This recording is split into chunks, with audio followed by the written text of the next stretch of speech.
What is going on, everybody? Welcome back to 628 Productions. It has been a few weeks since my weekend road trip gone wild, and wow, that was a lot to take on. I was thinking about it. If you want your weekend to feel longer than they normally do, just have your car break down several times. Take a road trip in a car that you don't know what will happen next. This this car's Russian roulette at this point, but still see a smile on my face, still trying my best to keep the Super Coupe love. You know, it's one of them deals. And I figured today I would come back out and look at nature and kind of recenter myself. Sometimes I just need to do that. You know, after that trip, I was wondering if I didn't need to see a shrink, because one minute this car is making me smile, the next minute it's making me throw things, next minute I'm singing Jesus Take the Wheel. I mean, that was a legitimate moment. I wish I could say I was joking about that. I listened to some reverend, he talked to me, told me not to let evil take over, all that stuff. You know, it was a Sunday traveling home. I figured I need to hear it. So I don't know if it's hot rodding anymore. I said that in the other episode about the alternator going bad. I mean, can you just have bad luck? Maybe I'm just working that out. I don't know.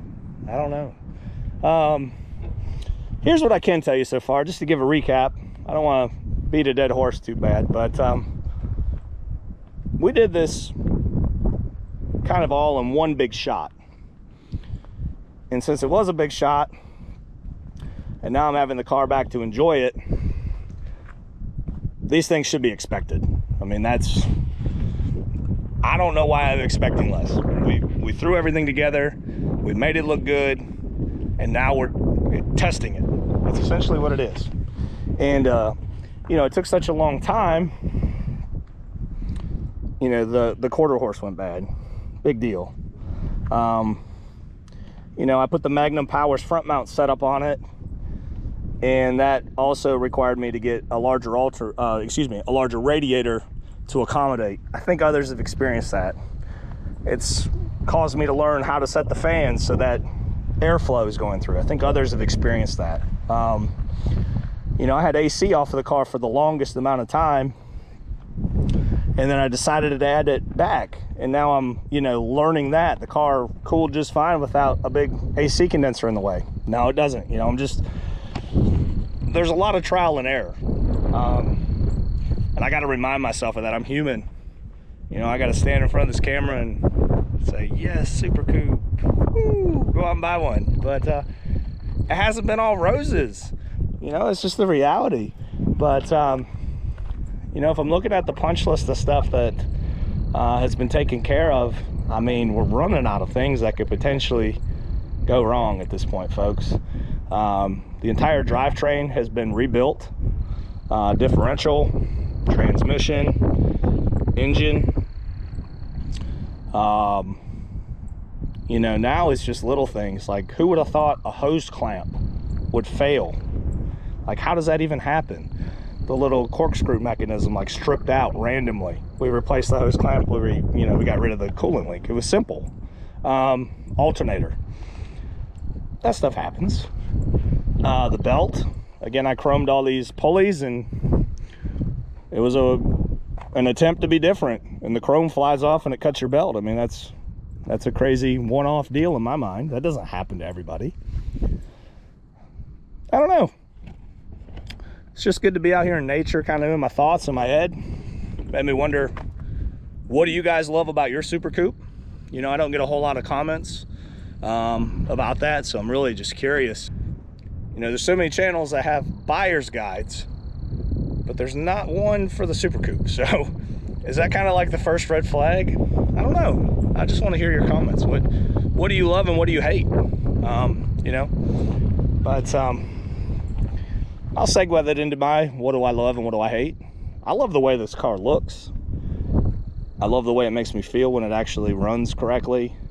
And I love that it is different. It's not a Mustang, it's not a Camaro, it's not a Corvette, it's a Thunderbird. So, and nobody knows what it is. That's the beautiful thing. People say, oh, look at that Thunder Chicken, that ain't gonna do nothing, you know, and then you lay the wood to them. It's a good feeling. That's what I love about this car. So oddly enough, and this is another one of those one-off situations, when the alternator went bad, we kept finding battery acid in the battery tray. And I mean, my first thought, and probably anybody else's, is okay, alternator's going bad, it's cooking the battery acid. Wouldn't you know, the battery I purchased at Walmart has a crack in the case, of all things. I mean, again, you can't write that. How does that happen? It's totally a one-off, right? Am I losing my mind? This car makes me think I need a shrink at times. You know, you can't predict that stuff. What are the odds? You know, there's what,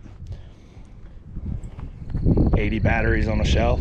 Probably 10 of them were the series I needed, and I picked the one that has a crack in it. It's funny at this point.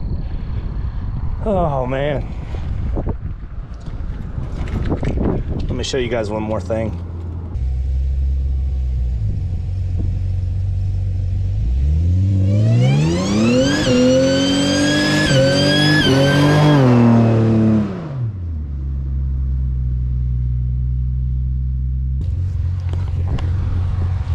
All right, I'm back. I'm happy now. That's all it took. Just gotta blow the tires off it every now and then. Man, tell me that's just not the most beautiful thing you ever saw.